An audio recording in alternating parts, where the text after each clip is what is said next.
វត្តស្នេហ៍ធំរឿងទុំនឹងទាឯភូ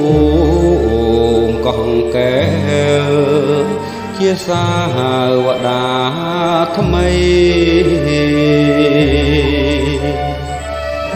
បងហើយនេះបួងឃើញកែវក្មេងខ្ចី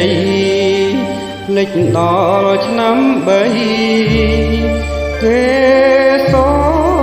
មលើកស្លាកែវឈ្មោះដូចកោះពីរោះកនឡ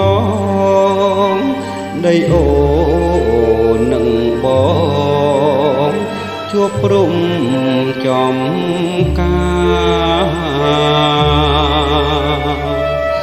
បងលួចមើលអូនកុំពងក្រងការ